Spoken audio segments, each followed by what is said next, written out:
Iki bansere menti, iki bansere menti. Ansornya mana? Fatayat Muslimat mana? Pengurus NU.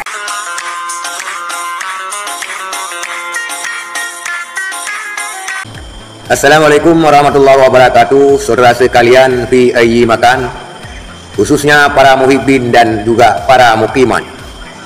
Kali ini saya tidak berkomentar apa-apa tentang Abbas Buntet, tetapi saya angkat salut untuk Gus Abbas Buntet yang ceramahnya menggelegar, yang ceramahnya seakan-akan meruntuhkan langit. Kita lihat Gus Abbas Buntet. Kita harus lawan orang NU, tidak boleh takut. Banser, Ansor, NU, Ansor, Muslimat, NU, Fatayat, mana kekuatanmu? Saya belum lihat di YouTube Banser berkomentar. Mana nyanyimu? Saya belum melihat Ansor berkomentar. Saya belum melihat Muslimat, Fatayat berkomentar membela PBNU. Saya belum melihat juga Ansor membela PBNU.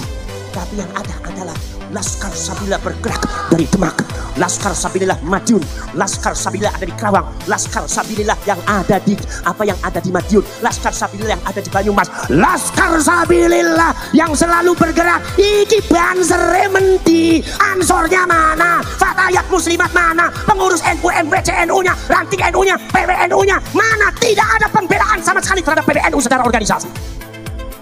Mana nyalimu jadi orang NU? Itulah para muhibbin dan mukiman. Kita dengar ceramah Gus Abbas Buntet seakan-akan menghancurkan bumi dan menumpahkan lautan. Tetapi anehnya Gus Abbas Buntet, dia hanya memotivasi Fatayat NU, memotivasi pemuda NU untuk berkomentar di YouTube. Ini kelas tarkam. Tapi saya angkat salut untuk Abbas Buntet.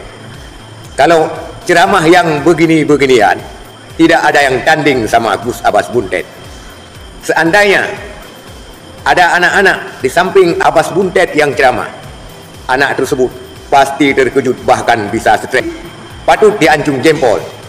Abbas Buntet memang cakap untuk yang satu ini. Sekian, terima kasih. Assalamualaikum warahmatullahi wabarakatuh.